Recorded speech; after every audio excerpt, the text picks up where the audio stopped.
Hey guys, welcome back to my channel G script. मैं हूं G और आज हम समझने वाले हैं code structure plus script mode. तो देख लेते हैं आज हम क्या कवर करने वाले हैं। थ्री टाइप्स जिस तरीके से हम जावा स्क्रिप्ट लिख सकते हैं, इनलाइन, इंटरनल और एक्सटर्नल। उसके बाद हम देखेंगे स्टेटमेंट्स, सेमीकोलन, कमेंट्स और यूज स्ट्रिक्ट कीवर्ड। ठीक है, जो स्ट्रिक्ट मोड के लिए यूज होता है। तो आइए चलते हैं प्रैक्टिकल की तरफ। तो सबसे पहले हम देख लेते हैं थ्री टाइप्स ऑफ वे जिसमें हम जावा स्क्रिप्ट लिख सकते हैं। तो सबसे पहला होता है इनलाइन, दूसरा होता है इंटरनल इंटरनल एंड तीसरा जो होता है वो होता है एक्सटर्नल। ठीक है, तो ये तरीका होता है डबल स्लैश कमेंट के लिए यूज करते हैं। आगे हम देखने वाले हैं, यहाँ मैं लिख देता हूँ। अभी हम सबसे पहले बनाने वाले हैं एक बटन। ठीक है, तो मैं कुछ एक टैग बना लेता हूँ, थोड़ा सा कुछ दिखने लग जाए यहाँ पर। एंड में एक बना लेता हूँ बटन।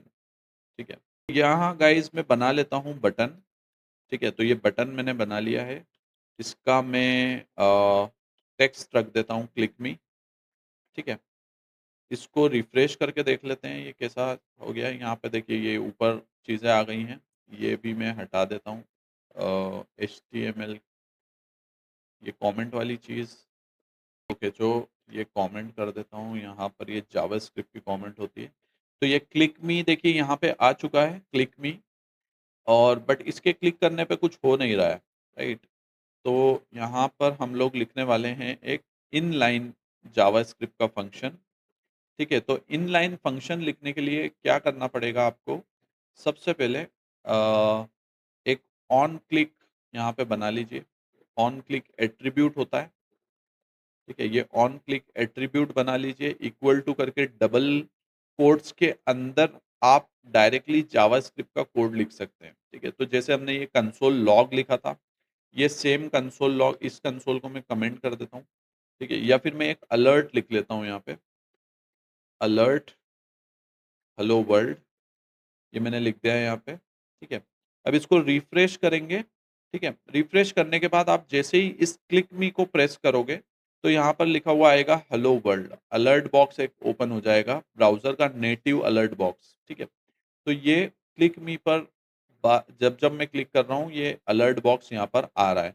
तो वो तरीका जिसके अंदर बटन के अंदर ही इन लाइन आप जावास्क्रिप्ट लिख दो, इसमें डायरेक्टली यहाँ पर जावास्क्रिप्ट आप लिख दो, ये इनलाइन वे ऑफ जावास्क्रिप्ट होता है। ठीक है, यहाँ इसको कहते हैं इनलाइन तरीका जो जावास्क्रिप्ट लिखने का। ठीक है, तो इनलाइन हम कहाँ पर यूज करते हैं, इसका यूज केस कहाँ होता है, जहां पर बेसिकली आपको कुछ छोटा सा कोड लिखना है, जैसे मुझे ये अलर्ट लिखना था। ठीक है, या फिर कोई भी छोटा कोड लिखना हो वहां पर आप लिख सकते हैं, या फिर आपको क्विकली कुछ टेस्टिंग करना है कि ये बटन चल रहा है नहीं चल रहा है या क्या चल रहा है यहाँ पे एग्जैक्टली, तो क्विक टेस्टिंग के लिए होता है। प्रॉब्लम इसके साथ ये होती है कि जो आपका एचटीएमएल होता है वो थोड़ा-सा मेसी हो जाता है। ठीक है, हार्ड टू मेंटेन रहता है, इसको मेंटेन करने में प्रॉब्लम होती है। ठीक है, और ये स्केलेबल तरीका नहीं है कोड को लिखने का। ठीक है, बट इसको इनलाइन कहते हैं, आपको पता होना चाहिए कि ये इनलाइन जावास्क्रिप्ट होती है। ठीक है, अब चलते हैं इंटरनल की तरफ। तो इंटरनल जावास्क्रिप्ट क्या होती है कि यहाँ पर आप इसी एचटीएमएल के अंदर स्क्रिप्ट टैग में कोई फंक्शन बना लो। ठीक है, जैसे कि हमने ये कंसोल लॉग लिखा था, बट हम यहाँ पर एक फंक्शन बना लेते हैं। तो फंक्शन बनाने के लिए आपको फंक्शन कीवर्ड यूज करना पड़ेगा। फंक्शन कीवर्ड स्पेस दे के आप फंक्शन का नाम कुछ भी यूज कर लीजिए। जैसे मैं यहाँ पे लिख देता हूँ हैंडल क्लिक। ठीक है, हैंडल क्लिक करने के बाद आपको ब्रैकेट्स ओपन एंड क्लोज करना है। ठीक है, ये ब्रैकेट्स यहाँ पे लिखना है एंड उसके बाद यहाँ पर करली ब्रेसेस ओपन एंड क्लोज करना है। ठीक है, तो ये जो करली ब्रेसेस है इसके अंदर ये पूरी बॉडी है बेसिकली। ये जो करली ब्रेसेस के अंदर वाला जो एरिया है ये पूरी बॉडी है इस फंक्शन की। यहाँ पर आप जो कोड लिखोगे वो इस फंक्शन के अंदर एग्जीक्यूट होगा। ठीक है, जैसे यहाँ पर मैं एक कंसोल लॉग लिख देता हूँ बटन क्लिक, और उसके बाद एक अलर्ट भी लिख देता हूँ बटन क्लिक। ठीक है, तो इस तरीके से मैं अगर यहाँ लिख देता हूँ तो ये पहले कंसोल लॉग आएगा यहाँ पे एंड फिर उसके बाद एक अलर्ट आ जाएगा यहाँ पे। ठीक है, दोनों चीजें यहाँ पे आ जाएंगी। ठीक, बट इसको अल्टीमेटली आपको यूज करना पड़ेगा। अभी आपका जो ऑन क्लिक का बटन है, मैं इसी सेम बटन के क्लिक के ऊपर इसको रन करना चाहता हूँ, ठीक है? तो आपको जो इनलाइन आपने फंक्शन ऐड किया था, ये इनलाइन अलर्ट जो ऐड किया था, इसकी जगह पे आपको रिप्लेस करना पड़ेगा ये फंक्शन और ये अ, ब्रैकेट। तो आपको लिखना पड़ेगा हैंडल क्लिक सेम नाम, इसको आप कॉपी करके यहाँ पे लिख लीजिए एंड ये ब्रेसेस। तो इतना-इतना पूरा आप कॉपी करके यहाँ पे डाल सकते हैं, ठीक है? क्योंकि अभी यहाँ पर पैरामीटर्स नहीं है, यहाँ पे पैरामीटर्स भी होते हैं, वो भी हम लोग देख लेंगे इन फ्यूचर के किस तरीके से पैरामीटर्स वगैरह पास होते हैं। तो अभी के लिए आप ये इस तरीके से ये फंक्शन पास कर दीजिए एंड इसको आप सेव करके रिफ्रेश करके जब इसको क्लिक करोगे तो देखिए यहाँ पे बटन क्लिक्ड वाला अलर्ट आ गया है। उसके पहले यहाँ पे बटन क्लिक करके कंसोल भी आ गया है। तो जो दोनों कोड पूरा इस इन ब्रैकेट्स के अंदर में हमने जो कोड लिखा हुआ है, वो पूरा एग्ज़ीक्यूट हो गया है। ठीक है?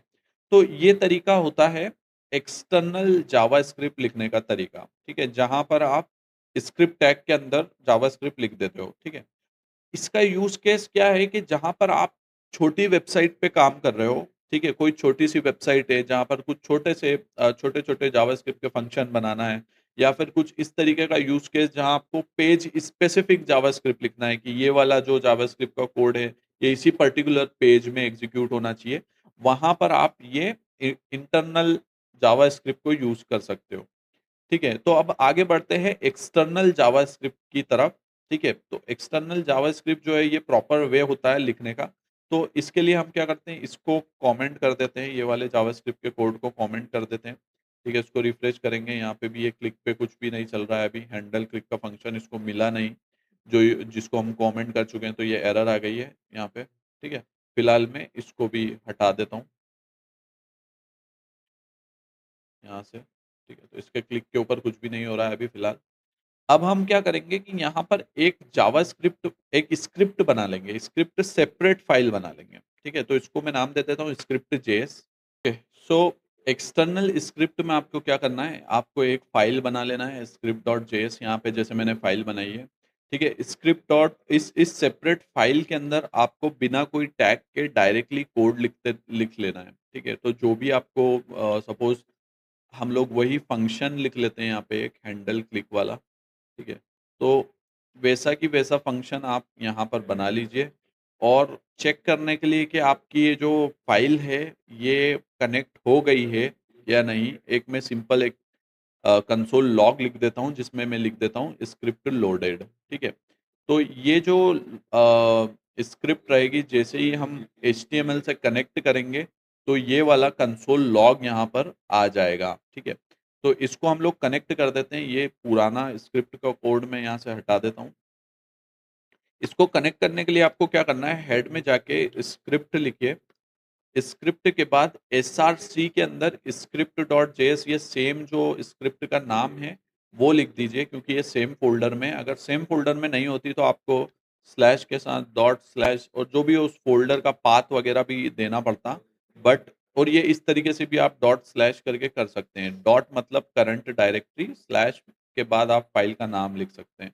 बट इसको आप क्योंकि वो सेम फ़ोल्डर में है तो आप इस तरीके से भी कर सकते हैं।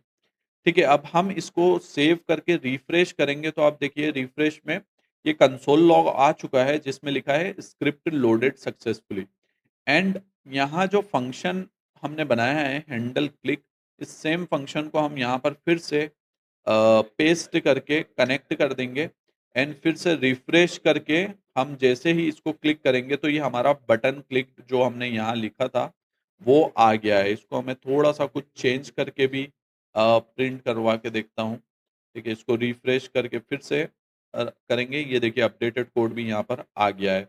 तो ये था हमारा 3 कॉन्सेप्ट अलग-अलग के किस तरीके से जावास्क्रिप्ट हम लिख सकते हैं इनलाइन, इंटरनल एंड एक्सटर्नल। अभी आगे हम बढ़ते हैं दूसरे कॉन्सेप्ट की तरफ जिसको हम बोलेंगे स्टेटमेंट, ठीक है? तो स्टेटमेंट क्या होता है बेसिकली जावास्क्रिप्ट का स्टेटमेंट बेसिकली एक इंस्ट्रक्शन है जो इंजन को एग्जीक्यूट करने को बोलता है, ठीक है? तो यहाँ पर जैसे ये सब भी वैसे स्टेटमेंट ही थे, कंसोल लॉग एक स्टेटमेंट था, फंक्शन एक स्टेटमेंट था, ठीक है? तो स्टेटमेंट हर हर एक चीज़ जो भी आपने हर एक कोड लिखा है, एक इंडिविजुअल कोड इंडिपेंडेंट वो एक स्टेटमेंट कहलाता है। जैसे ये एक लाइन स्टेटमेंट है, ठीक है ये? अलर्ट एक स्टेटमेंट है, तो ये स्टेटमेंट कहलाता है।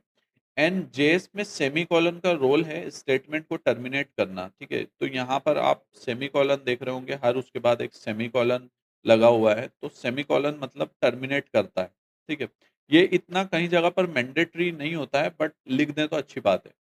इससे सेमीकोलन वैसे ऑप्शनल है, लेकिन रिकमेंडेड किया जाता है। तो अगर आप नहीं भी लिखेंगे तो भी कोड चलेगा, जैसे कि अ, यहाँ मैंने क्लिक किया तो भी ये कोड चल गया है और यहाँ तो सेमीकोलन लगाए तो वो प्रॉपर आता ही है। बट ये रिकमेंडेड होता है कि आप सेमीकोलन जहाँ पर आपका कोड एंड हो रहा है, स्टेटमेंट एंड हो रहा है, वहाँ पर आप सेमीकोलन लगाओ। तो ऑप्शनल होने से इंजन जो है वो ऑटोमेटिक सेमीकोलन इंसर्शन यानी कि एएसआई यूज़ करता है। और कभी-कभी क्या होता है कि एएसआई की वजह से कुछ बग्स क्रिएट होते हैं, इसलिए हमेशा रिकमेंडेड है कि आप सेमीकोलन हर स्टेटमेंट के बाद में लगाओ, ठीक है?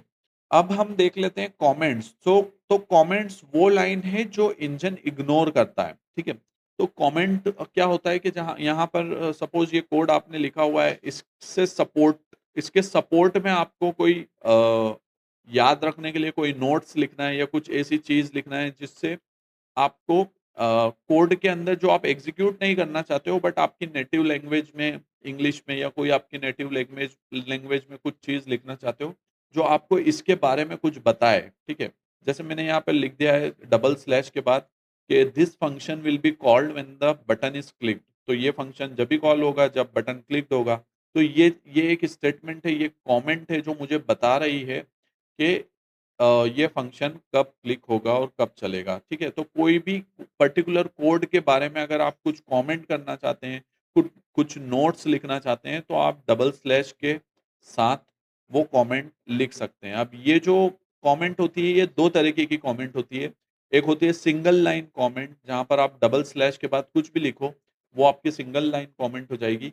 और एक होती है मल्टी लाइन कमेंट, यानी कि आप लिखो स्लैश, उसके बाद स्टार, ठीक है?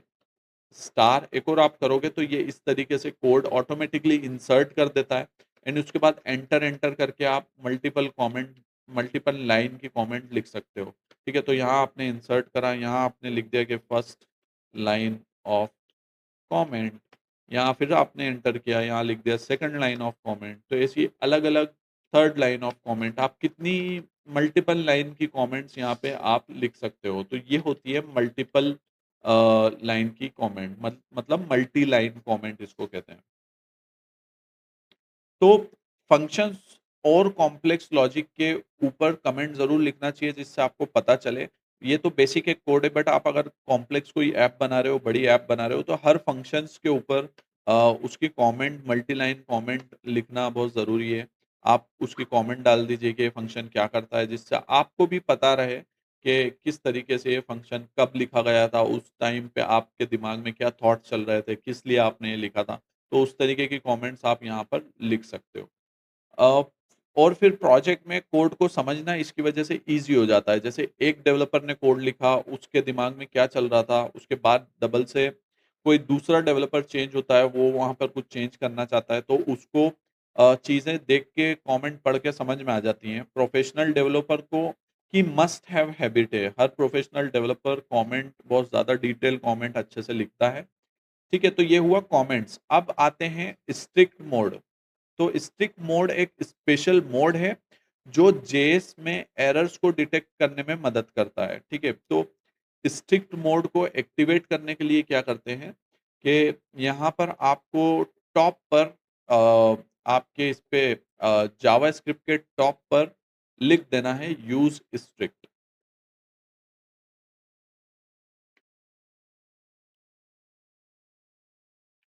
यूज़ स्ट्रिक्ट आपको इस तरीके से लिख देना है। तो ये आप जैसे ही लिखोगे तो आपका जो जावास्क्रिप्ट है वो एरर को डिटेक्ट करने लगेगा। जैसे अभी मैं यहाँ पे एक स्टेटमेंट लिख देता हूँ, x इक्वल टू 10। अब मैं जैसे ही रिफ्रेश इसको करूँगा तो ये यहाँ पे एक एरर आ जाएगी, ठीक है? Uncaught reference, x is not defined, ठीक है? तो यहाँ पर ये एरर आ जाएगी। इसके अलावा जैसे अगर आप इसको कमेंट करके रिफ्रेश करोगे तो ये कोई एरर वगैरह नहीं दे रहा है यहाँ पे, ठीक है? तो यूज़ स्ट्रिक्ट जैसे ही आप यूज़ करते हो, आपको वो एरर देने लग जाता है, ठीक है? तो नॉर्मल मोड में ये साइलेंटली क्रिएट हो जाता है, मतलब ये बग वगैरह क्रिएट करता है, बट स्ट्रिक्ट मोड में आपको राइट अवे तुरंत आपको एक एरर देता है, जिससे आपको पता चल जाता है। इसका बेनिफिट ये है कि एक्सीडेंटली जो ग्लोबल वेरिएबल्स होते हैं वो अवॉइड करता है ये, ठीक है? तो ग्लोबल वेरिएबल्स हम समझेंगे जिसको मतलब जिसका स्कोप पूरी फाइल में होता है। तो उसको हम बाद में डिटेल में समझेंगे और बग्स इससे जल्दी पकड़ में आ जाते हैं और बेटर कोडिंग प्रैक्टिस एक प्रोडक्शन लेवल की कोडिंग प्रैक्टिस ये बनाता है, ठीक है? तो हमेशा टॉप ऑफ द जेएस में यूज़ स्ट्रिक्ट ज़रूर लिखो। मॉड्यूल्स में by default strict mode active होता है, बट अगर इस तरीके से आप कुछ ऐड कर रहे हो तो सेपरेट स्क्रिप्ट लिख रहे हो तो वहाँ पे यूज़ स्क्रिप्ट ज़रूर लिखिए। तो क्विक डेमो देख लेते हैं। इंडेक्स एचटीएमएल हमने फाइल क्रिएट करी, एक स्क्रिप्ट सारे स्क्रिप्ट मोड समझे, स्टेटमेंट समझा, कंसोल सेमीकोलन समझा, एंड कमेंट देखी और उसके बाद हमने स्ट्रिक्ट मोड, बहुत ही इंपॉर्टेंट स्ट्रिक्ट मोड देखा। तो ये सारा डेमो आपको सिखाता है कि कोड को क्लीन और बग फ्री हम कैसे रख सकते हैं, ठीक है? तो डेली एक चैप्टर फॉलो कीजिए। अगर आपने अभी तक सब्सक्राइब नहीं किया है तो सब्सक्राइब कीजिए और आप अगर आपको अच्छा लग रहा है ये कोर्स तो लिखिए जावास्क्रिप्ट कमेंट में। Let's code smart not just fast. Subscribe.